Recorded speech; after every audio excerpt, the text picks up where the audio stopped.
This is Be United in London at CLG's listening event tackling race inequalities.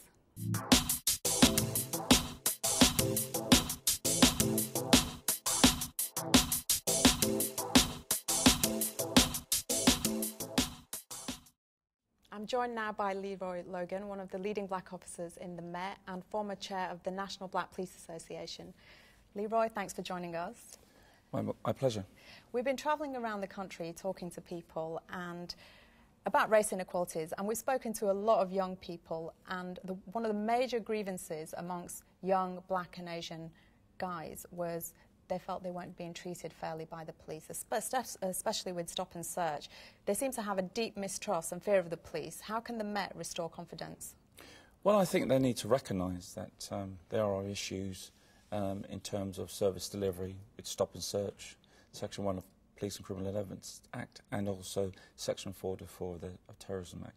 And in using that tool, they need to recognise that it has to be done with respect and dignity, and they need to recognise that those critical encounters have to be carried out in a very professional way. How can we ensure that happens?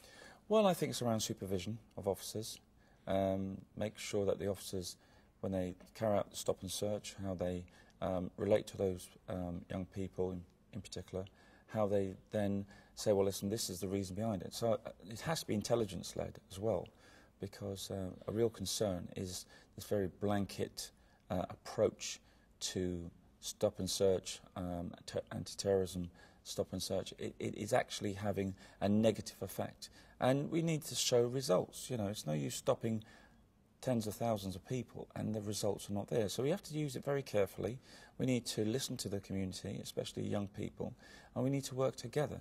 And hopefully we'll start to see people's being reassured, especially young people. And, you know, I would like to think that police force areas across the country are starting to recognise that and do a lot more intelligence-led stop and search with a lot more professionalism and respect and dignity. Do you think that part of the problem with the mistrust and fear could be that the police force doesn't represent the community it serves, and on a broader level, you know, lack of representation in the judiciary? Absolutely. I was one of the founder members of the Black Police Association before I became national chair, and our overarching aim talks about the inextricable link between serving your diverse personnel right so you're better equipped to serve the needs of a diverse community. And in getting the diversity of your personnel is not just across the organisation but vertically. So it's not just about recruiting, but it's around retention and progression. And of course the role model factor. We know that in Kent, let's say, where the chief constable is Mike Fuller, you know, there's a lot more minority ethnic recruits saying, well, if he can do it, I can do it. So, you know, and we should be ambassadors, whatever our rank or grade, to say that this police service is for us and it's an organisation that serves your needs. And if the community see that we're not being dealt with properly, they're going to think, well, why would I want to join that organisation if they can't treat you right? They won't treat me right. So we need to get that inextricable link clear, and we need to get, you know, the powers that be on a borough or at the wider management board level to start saying, well, listen, recognise the importance of role models. Let's make sure we have a level playing field when it comes to selection in specialist roles or going up the promotion ladder, and ensure... So more visible role models. Absolutely. And we were in Bradford. You know, we went to the streets of Bradford, we spoke to a lot of people there, and it's a strong Asian community, many of those Asian people being Muslim. And one of their major concerns was that after 9/11, the war in Iraq, and more recently certain arrests in the UK of suspects you know, about terrorism, they felt that the Muslim community is paying a heavy price and it's damaging community relations and fueling the exploits of the far right. What's your response? Well, I can't in any way object or try and defend the police side of that. I think in a lot of ways that we need to recognise that the Muslim community has been subject to certain stereotypical views, whether it's been vocalised at a local level or regionally or nationally, and we need to acknowledge that it's had an impact on them.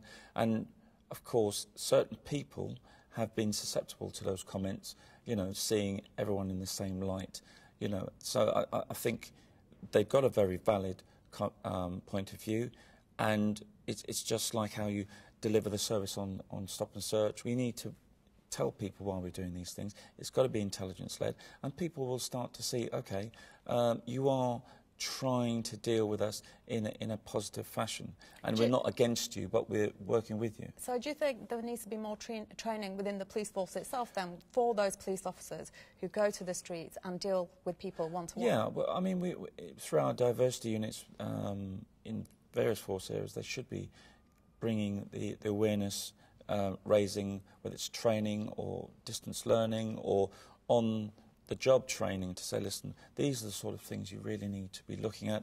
These are how you get the best out of people, you know, and not to create the barriers. You know, those critical encounters, when you speak to people, speak to them with an understanding of their background, with respect and dignity.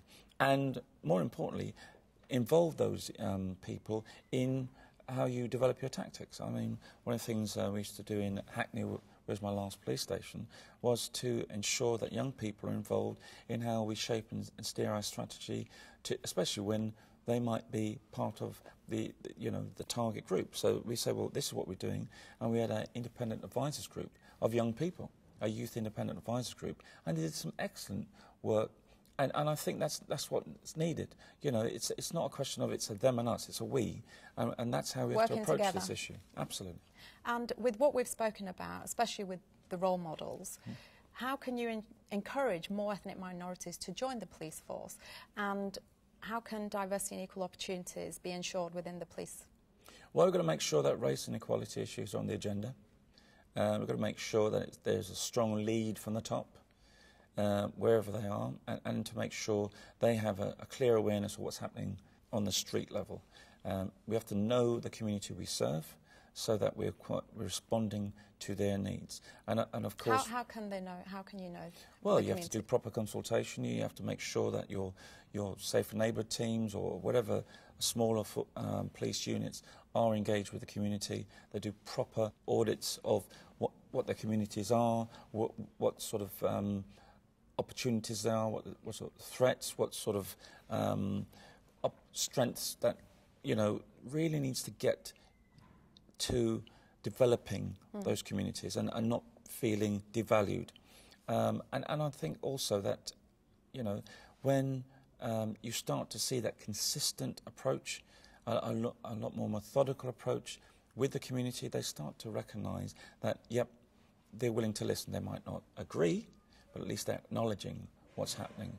And it's constantly reviewing and monitoring progress. And what about the diversity and equal opportunities within the police force itself? Well, I think a lot of that's around the leadership. You know, if you get the right sort of leadership and that inextricable link I was speaking about, where you treat your diverse personnel right, you can serve the needs of a diverse community better, and making sure that we have positive action programs to make sure there's a level playing field, so that, you know, people are not you know, lacking in confidence to put themselves forward despite their background or culture, and everyone, it's on a meritocracy, you know, and everyone's judged their merits, and not because you're part of a social network or not, as the case may be. And the rights, the same sort of calls I will get about my robbery figures or my burglary figures, let me make sure I get the same sort of calls as operational superintendent around my diversity figures, how I implement in my equality programme, those equality impact assessments and the action plans that go with that. Because we got legislation through the Race Relations Amendment Act of 2000, which Doreen Lawrence was very key in bringing in because of the Stephen Lawrence inquiry. Let's start using those equality impact assessments, and it goes right across the piece in terms of personnel, but also on delivery. Leroy Logan, thanks for your time. You're welcome. Have your say by registering online at www.b-united.org.